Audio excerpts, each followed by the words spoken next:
Pada Romo Heri dipersilakan renungan pada malam hari ini bertemakan tidak pernah berhenti percaya. Ya, salam semuanya Ibu Bapak yang terkasih di dalam Kristus, Bu Yulce, Bu Regina, dan saudara dan saudariku yang terkasih di dalam Tuhan Yesus, dan tentunya bersama dengan Bunda Maria. Senang sekali kita bisa berjumpa kembali, merenungkan secara bersama-sama perjalanan hidup kita.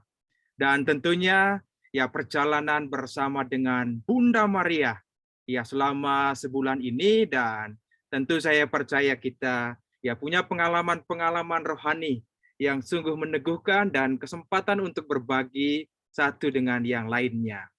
Ibu Bapak semua yang terkasih, ya apa kabar?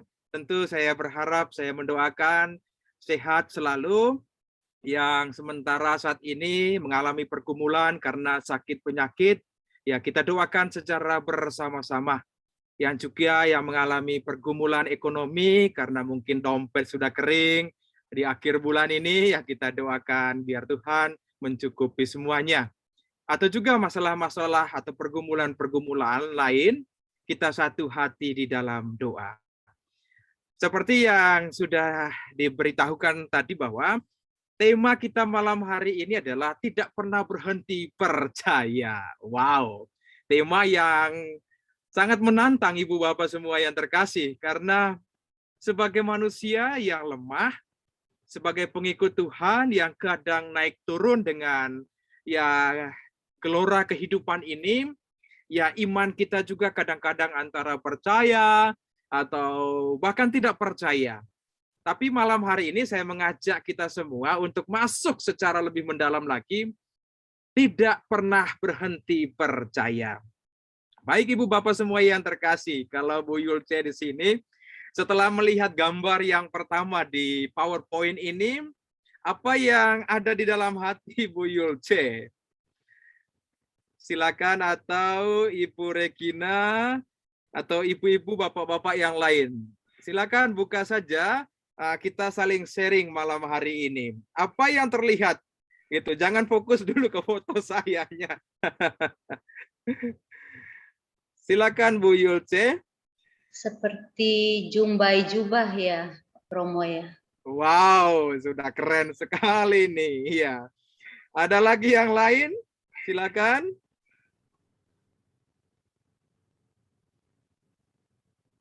Itu belum pasti tadi karena Bu Yulce katakan seperti. Gimana yang lain? Pak Daniel?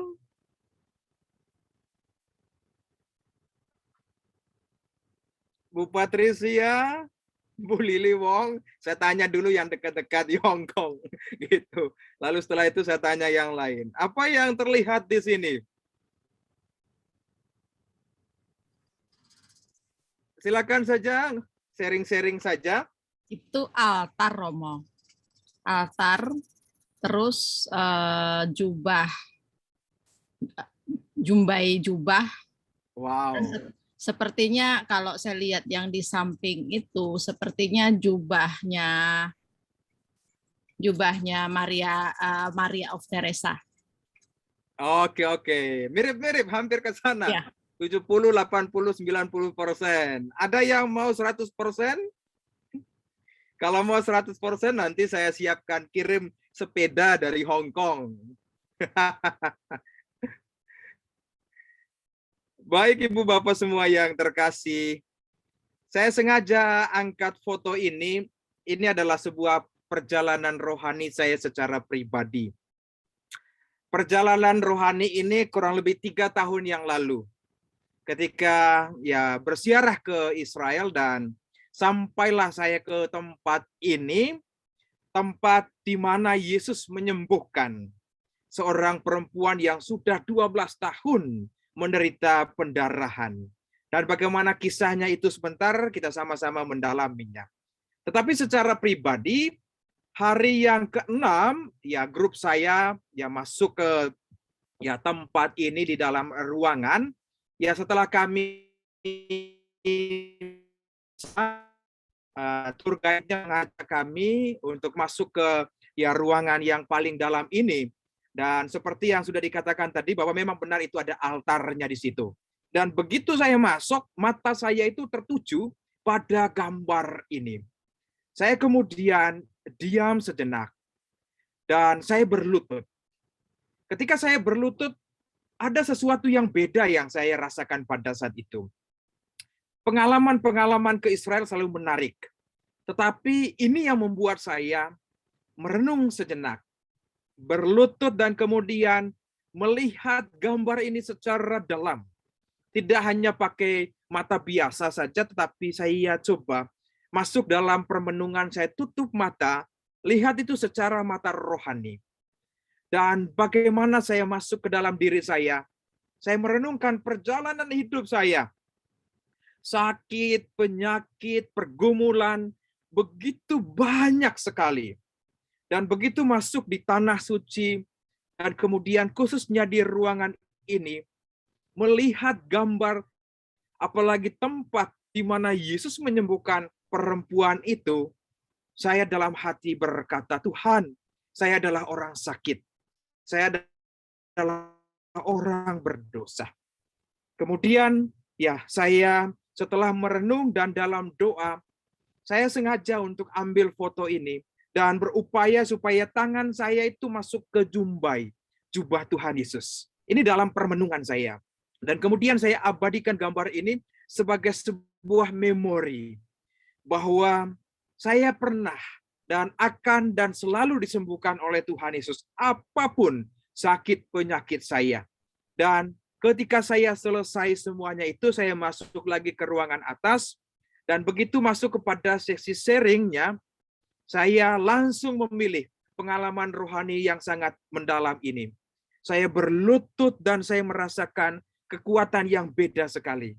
Dan disitulah saya merasakan bagaimana jamahan kasih Tuhan itu masuk ke dalam hati saya.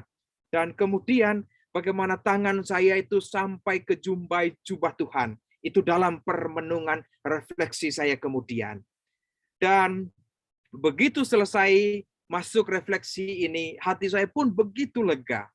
Ada sebuah pengalaman sukacita yang ibu bapak sekalian sulit sekali dijelaskan dengan bahasa biasa.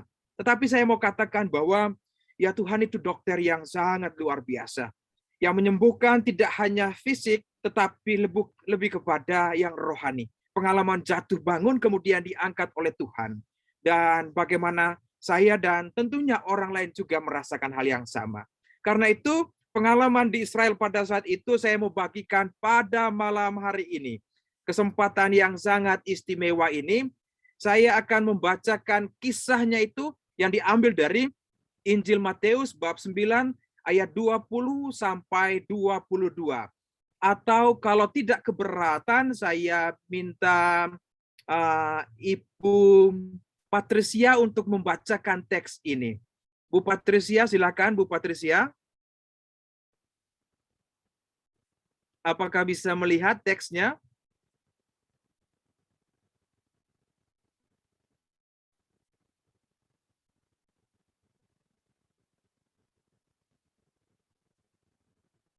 Kalau Bu Patricia belum siap, silakan. Siapa yang siap, langsung saja membaca teksnya yang ada di PowerPoint ini. Silakan Ibu Bapak semua. Saya siap, Pastor. Silakan. Pada waktu itu, Matius 9 ayat 20 sampai 22. Pada waktu itu, seorang perempuan yang sudah 12 tahun lamanya menderita pendarahan, maju mendekati Yesus dari belakang dan menjamah jubahnya. 21, karena katanya dalam hatinya, asal ku jamah saja jubahnya, aku akan sembuh. 22, tetapi Yesus berpaling dan memandang dia, hai anakku, itu sembuhlah perempuan itu.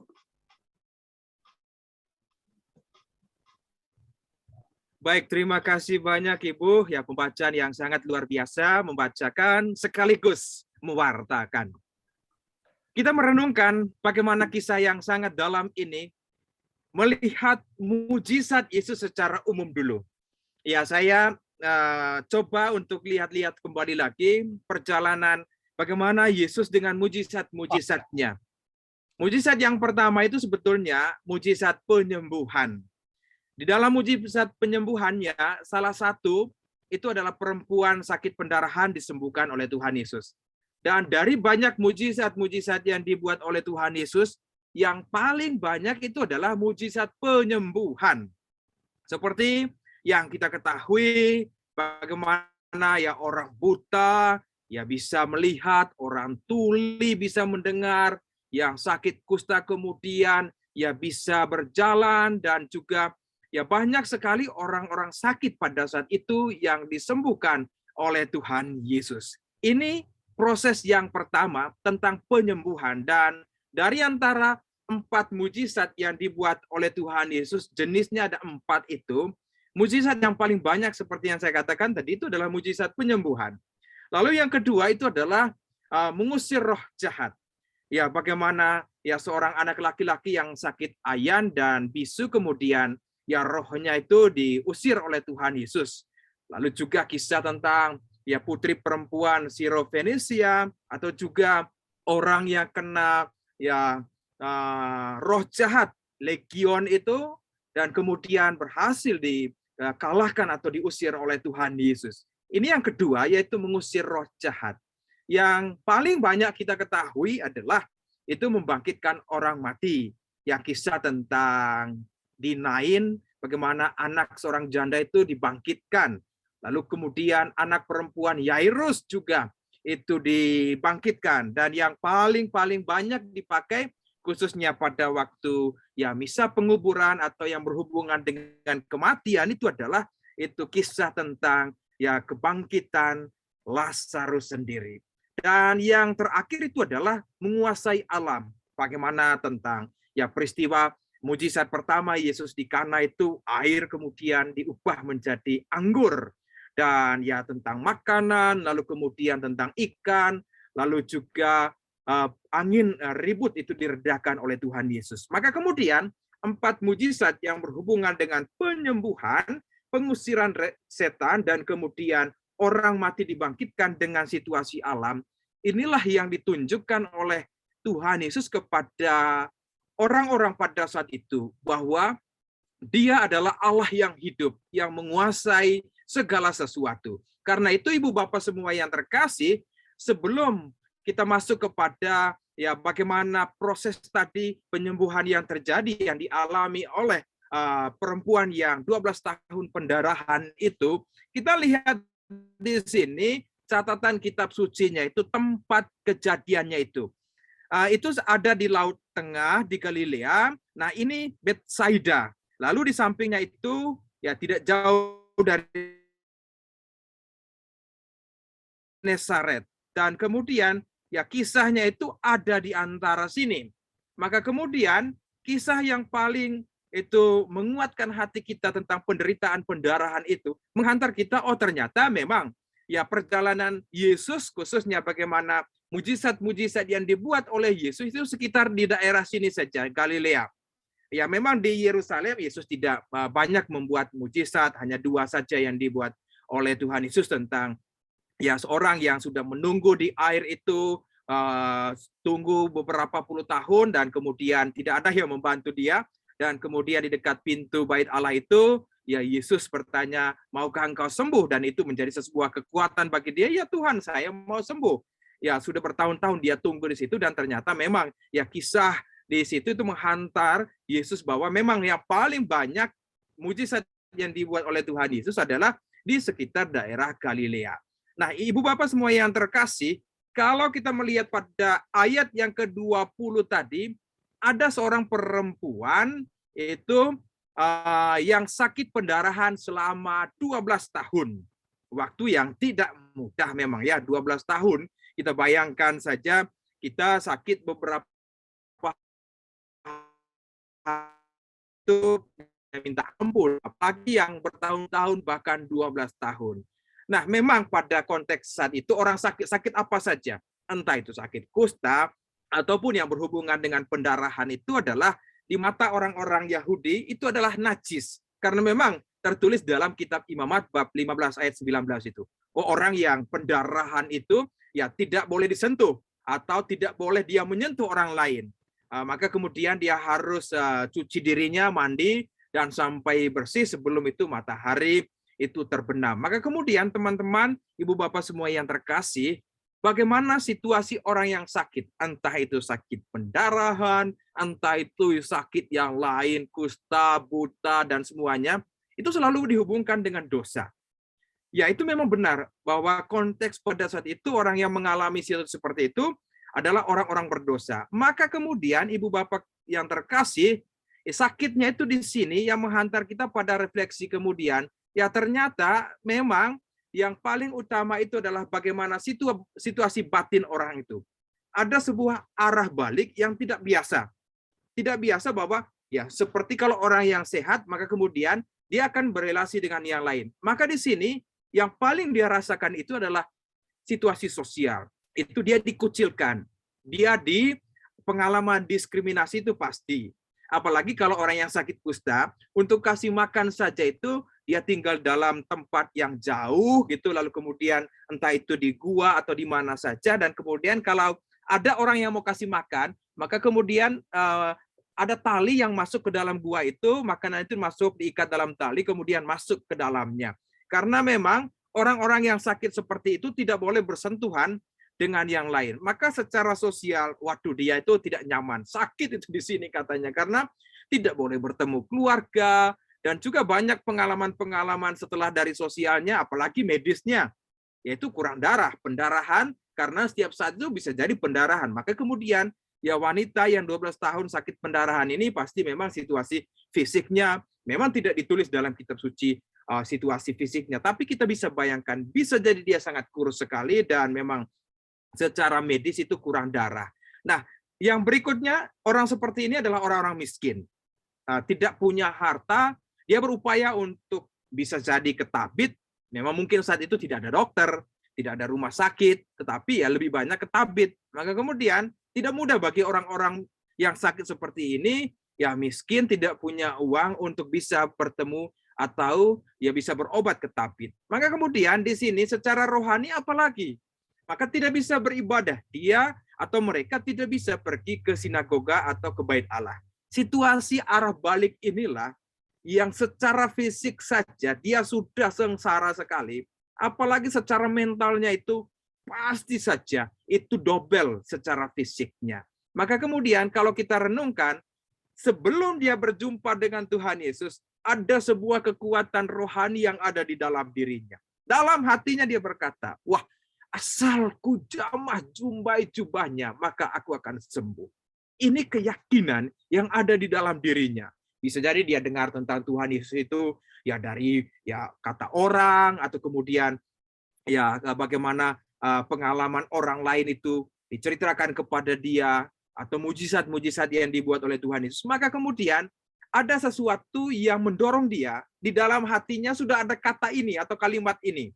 Asal ku jamah jumbai jubahnya, maka aku akan sembuh. Maka Yesus lewat dalam perjalanan itu untuk menyembuhkan anaknya Yairus, yaitu ya kepala sinagoga itu. Dan dalam perjalanan itu, bagaimana kita merenungkan Tuhan Yesus jalan dan para murid dengan orang-orang yang mau mendengarkan, mau menyaksikan mujizatnya, itu berjalan bersama-sama. Dan seperti di dalam gambar ini, bagaimana perempuan ini berupaya. Di dalam hatinya ada sebuah keyakinan bahwa asal ku jamah saja jumbai jubahnya maka akan sembuh. Maka kemudian dia pasti merayap masuk di kerumunan banyak orang berupaya untuk itu mendapat jumbainya saja. Maka kita lihat sebentar apa itu jumbai. Maka ibu bapakku yang terkasih, ya dia berbicara kepada situasi jumbai ini. Jumbai ini di dalam Kitab Bilangan bab 15 ayat 38 sampai 39 itu jelas sekali dikatakan bahwa berbicaralah kepada orang Israel dan katakanlah kepada mereka pada puncak baju mereka turun-temurun. Ya, maka kalau kita ke Israel itu biasanya itu para ya rabi atau pemuka-pemuka agama Yahudi itu mereka mengenakan pakaian yang panjang. Memang di Injil Markus juga Yesus menyebut tentang jubah, Injil Matius juga bagaimana jubah yang panjang dipakai oleh orang-orang Farisi dan ahli-ahli Taurat.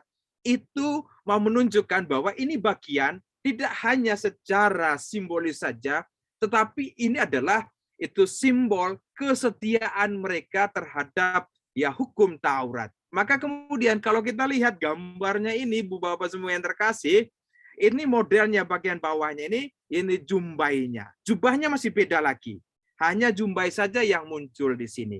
Maka kalau kita merenungkan secara mendalam, setelah ada sebuah keyakinan dari perempuan tadi, asalku jamah jumbai jubahnya maka akan sembuh, maka ketika dia merayap masuk di kerumunan, memang di sini Ibu Bapak semua yang terkasih, Injil Lukas itu dan Injil Markus itu secara lebih mendalam lagi itu bagaimana dialog Yesus dengan perempuan tadi dengan orang-orang yang ada di sekitar situ, karena memang di Injil Lukas bab 8 ayat 45 sampai 47 itu ada seorang yang menjamah jubah itu, lalu kemudian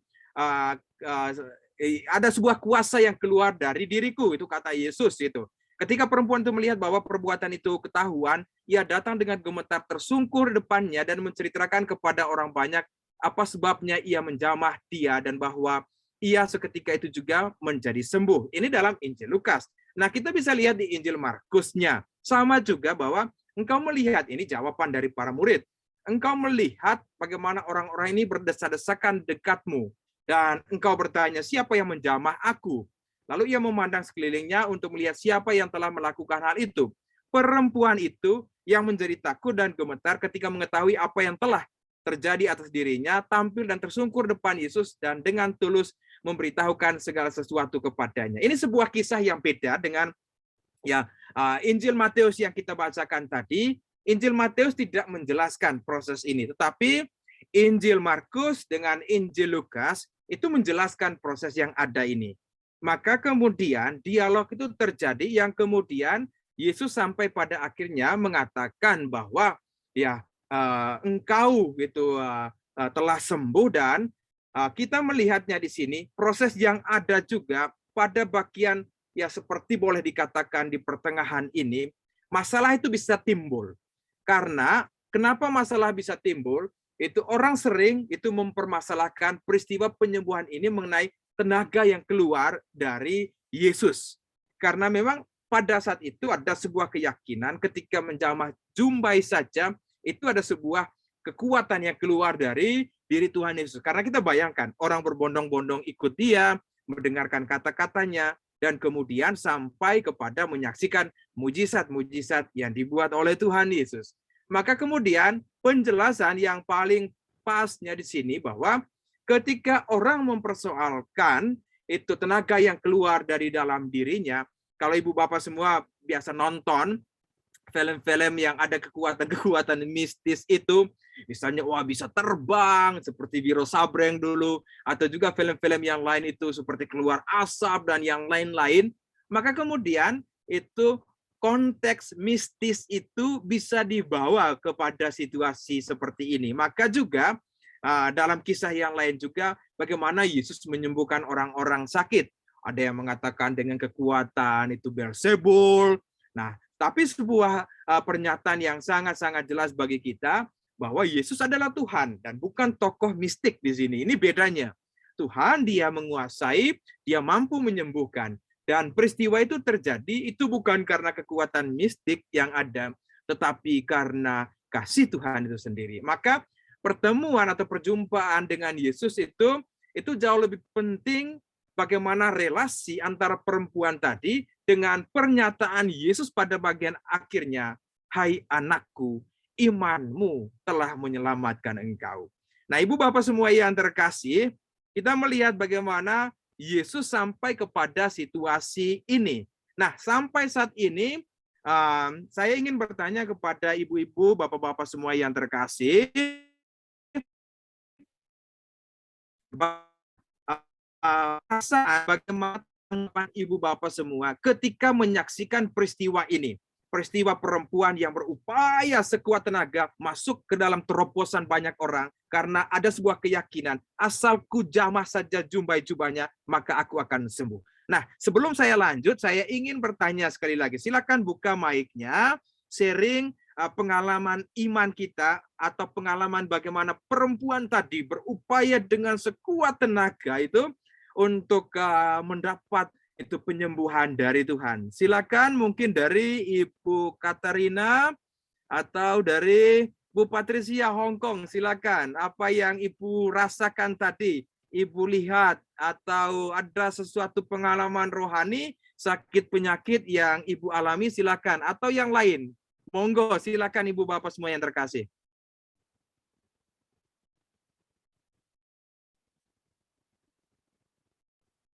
Sebelum saya lanjutkan, silakan Bu Patricia atau yang lain. Atau Pak Purba atau Ibu Purba, silakan. Mungkin Suster Marliana. Iya, silakan Suster. Bisa jadi ada penjelasan yang lain dari Suster, silakan. Kebenaran katanya pengalamannya sama persis. Oh, pengalamannya sama persis ya? Iya, Suster Marliana dari Italia. Oh, waktu Italia. Silakan Suster, buongiorno. Jam berapa sekarang di Italia? Silakan Suster kalau mau sharing.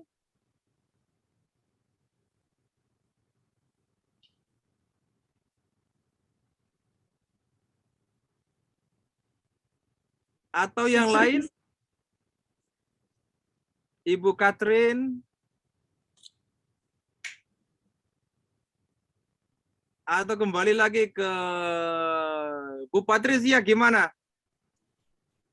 Ya, Bu Anda, atau yang lain? amazing, amazing, Silakan. Mo. Suatu saat mungkin saya akan ke sana, Mo. Oh, ke Israel Doain aja. tempat itu ya? Iya, Ya. mau banget, Mo. Oke. Nah, bukan soal tempatnya, tapi saya mau itu pengalaman rohani. Ya, bagaimana tadi setelah menyaksikan perempuan yang sudah 12 tahun itu menderita, kemudian mampu disembuhkan oleh Tuhan. Jadi dia punya keyakinan bahwa dia percaya, dia hanya menyentuh itu jumbai bajunya dia akan sembuh. Itu sangat percaya dia. Karena dia udah mungkin hopeless ya, udah 12 tahun tuh penyakitnya tidak sembuh-sembuh, Mo. Wow, luar biasa Bu Patricia. Memang benar bahwa memang ya 12 tahun dia cari tabib ke sana kemari tidak bisa sembuh, dan kemudian bagaimana pada saat perjumpaan dengan Tuhan Yesus cuma itu jamah jumbainya saja, itu dia sudah merasakan kekuatan yang luar biasa disembuhkan oleh Tuhan Yesus. Nah, penjelasannya di sini Ibu Bapak semua yang terkasih, Yesus adalah Tuhan. Jadi bukan tokoh mistik yang begitu seperti terbang, Wiro Sableng atau yang lain kekuatan-kekuatan mistis, tetapi dia adalah Tuhan yang mampu menyembuhkan. Maka kemudian pada akhirnya dia berkata, "Hai anakku, imanmu telah menyelamatkan engkau." Penekanannya di sini adalah pada iman itu sendiri. Maka kita akan melihat, saya dan kita semua itu bisa terjadi juga dalam proses sebagai yang sementara berziarah di dunia ini, penghalang yang menghantar kita kepada penyembuhan yang dilakukan oleh Tuhan dalam perjalanan hidup kita. Penghalang-penghalang itu bisa banyak sekali. Saya cuma kutip saja 2 dari kitab suci, dari Mazmur bab 66 ayat 18 itu menyimpan kejahatan dalam hati. Kalau sudah ada kejahatan dalam hati, maka kemudian kita tidak yakin kita disembuhkan oleh Tuhan. Karena ada sesuatu yang menghalangi, yaitu kejahatan. Maka kemudian di sini itu perlu sebuah pertobatan sebelum kita mengalami penyembuhan secara sempurna oleh Tuhan Yesus. Yang kedua adalah dari kitab Ulangan bab 18 ayat 10 sampai 13 itu keterlibatan dalam penyembahan berhala. Ini yang sering terjadi seperti menduakan Tuhan. Percaya Tuhan Yesus, tetapi kadang-kadang juga kita percaya pohon ini, pohon itu. Maka kemudian itu upaya apapun yang kita cari sebelum ada pertobatan seperti ini, maka penyembuhan itu. Nah, bagaimana sebuah buku itu diceritakan itu tentang penyembuhan atau healing itu, healing power of God, atau bagaimana penyembuhan, kekuatan penyembuhan dari Tuhan itu. Ada penghalang-penghalang yang tidak memungkinkan kita. Misalnya itu ya kurang beriman. Perempuan tadi wah imannya sangat luar biasa. Maka kemudian yang kedua adalah kepercayaan yang membingungkan tentang penderitaan yang menyelamatkan. Itu sebuah keyakinan yang membingungkan yang membuat kita tidak begitu yakin bahwa saya itu bisa disembuhkan oleh Tuhan Yesus. Ada sesuatu yang menghalangi mata kita atau hati kita bahwa wah banyak sekali hal yang terjadi yang membingungkan. Lalu yang berikutnya itu adalah nilai palsu penderitaan. Yang kita katakan penderitaan itu, kalau saya pergi bertemu dengan Tuhan Yesus, saya berdoa Tuhan sembuhkan sakit saya. Fokusnya kepada sakit itu. Tetapi setelah kita disembuhkan oleh Tuhan Yesus, maka kita lupa Tuhan Yesus. Nah ini sangat jelas sekali misalnya kisah tentang 10 orang kusta.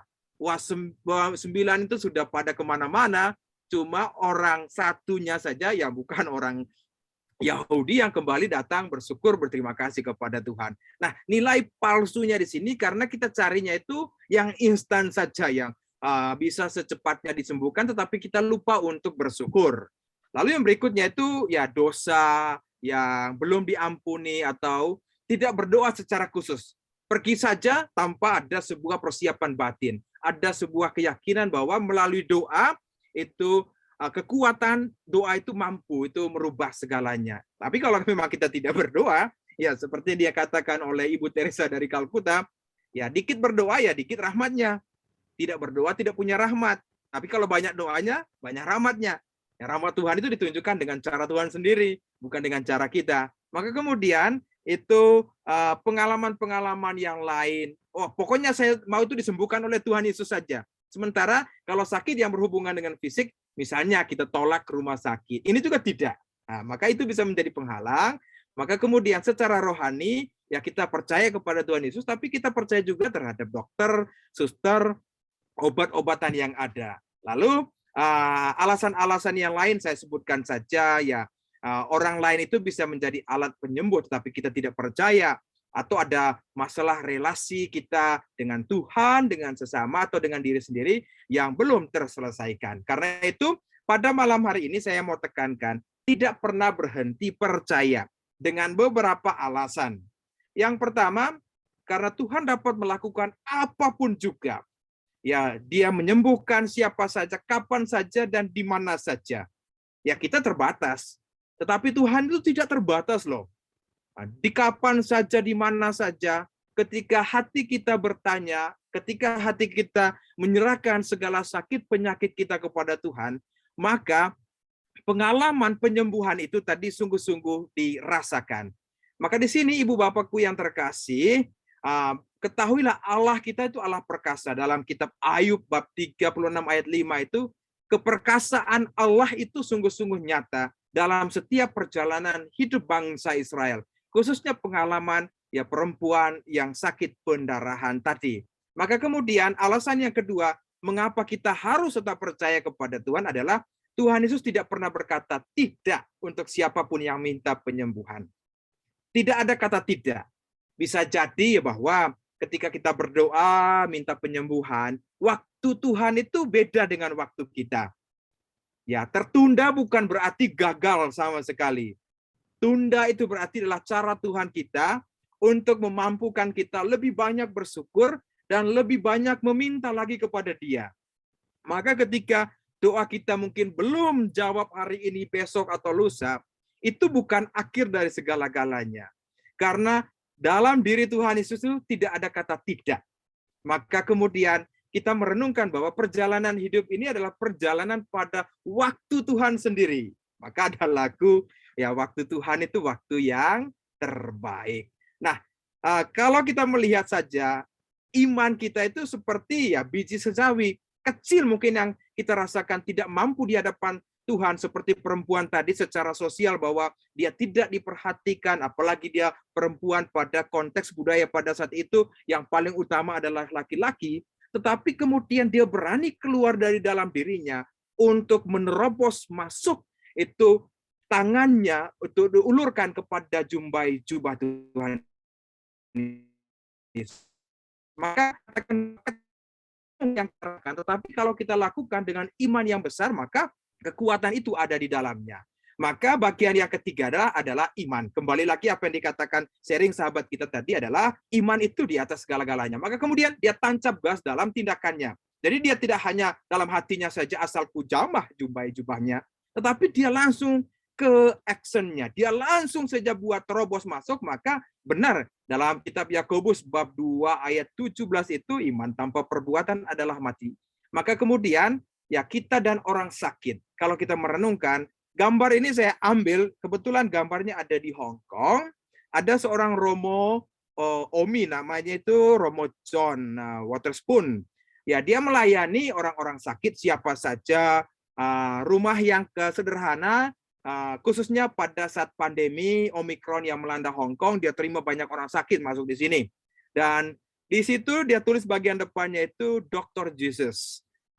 Nah, kemudian banyak orang datang dan mengalami bahwa ketika masuk rumah ini dengan doa-doa, maka kekuatan Tuhan hadir dalam doa-doa mereka dan mereka rasakan itu. Maka kemudian dari pengalaman yang ada di Hong Kong atau di tempat lain, gereja khususnya melalui Paus Yohanes Paulus II pada tanggal 11 Februari 1993 itu ada namanya itu hari atau khusus untuk orang-orang sakit.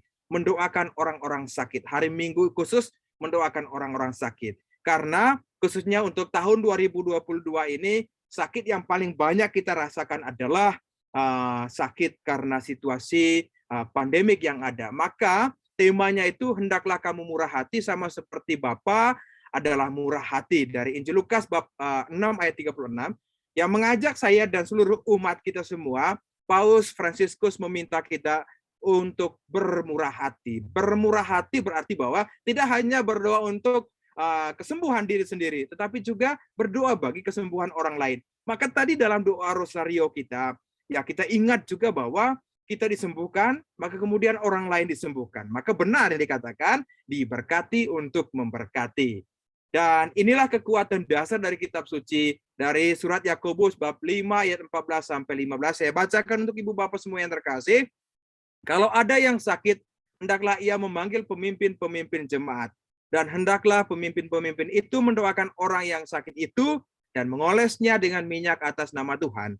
Kalau doa mereka disampaikan dengan yakin, Tuhan akan menyembuhkan orang yang sakit itu dan mengampuni dosa-dosa yang telah dibuatnya. Nah, ini adalah alasannya khususnya dalam penerimaan sakramen orang sakit ketika Romo pergi ke sana dan kemudian melalui minyak sakit itu kita percaya bahwa penyembuhan terjadi dilakukan oleh Tuhan Yesus melalui doa-doa kita semua. Karena itu teman-teman, ibu bapak semua yang terkasih, refleksi pribadi bagian yang terakhir dari saya rasa bahwa ini refleksi yang sangat penting. Memang artinya bahwa mujizat itu ada pada tangan Tuhan dan kita mencari mujizat. Tetapi saya mau katakan, mencari kesembuhan atau sang penyembuh, ini adalah sebuah pertanyaan. Karena kenapa banyak orang Katolik yang mencari mujizat ke sana kemari, minta penyembuhan dari Tuhan Yesus. Nah, setelah penyembuhan itu, sang penyembuhnya ini dilupakan begitu saja. Maka kemudian bagi saya dan kita semua, kesembuhan jasmani yang Tuhan beri dapat merupakan semacam bonus untuk kita semua, untuk melengkapi kesembuhan rohani. Maka bagi saya, kekuatan iman kita pada saat ini adalah ketika kita secara rohani disembuhkan oleh Tuhan dan terus-menerus mencari Tuhan dalam perjalanan sakit penyakit hidup kita. Saya percaya, Ibu Bapak, pengalaman-pengalaman sakit disembuhkan oleh Tuhan, dan bagaimana kemudian kita belajar dari perempuan ini. Kita belajar dari 10 orang kusta, 9-nya sudah pergi, tetapi yang 1 kembali untuk bersyukur. Maka kesembuhan rohani itu menghantar kita kepada hati yang senantiasa bersyukur kepada Tuhan. Maka pada akhirnya saya mengajak kita semua dalam refleksi yang sangat sederhana ini, khususnya dalam doa-doa kita. Kita ingat saudara dan saudari kita yang sakit dengan situasi pandemik di seluruh dunia, situasi peperangan yang terjadi di Ukraina dengan yang di Rusia. Kita berdoa semua orang sakit apa saja. Saya percaya pada malam hari ini secara bersama-sama kita mendoakan doa yang ada ini. Karena itu saya mengajak kita semua, silakan Ibu Bapak semua yang terkasih, sebelum masuk kepada pertanyaan-pertanyaan atau sharing-sharing, saya mengajak kita semua untuk berdoa secara bersama-sama. Silakan buka mic-nya, doa, kita satu hati, kita merenungkan kasih Tuhan dalam perjalanan hidup kita. Marilah kita berdoa. Tuhan Yesus, 2000 tahun yang lalu, Engkau menyembuhkan orang sakit yang disuntik, lumpuh, abad kemudian ini masih berdoa padamu. Yesus sakit. Yesus, sembuhkanlah mereka yang sedang sakit. Biar kehendak-Mu yang terjadi. Amin. Amin. Terima kasih Bu Bapak semua yang terkasih. Saya kembali ke MC. Kalau memang ada sharing, ada ya pengalaman-pengalaman yang mau dibagikan, dipersilahkan.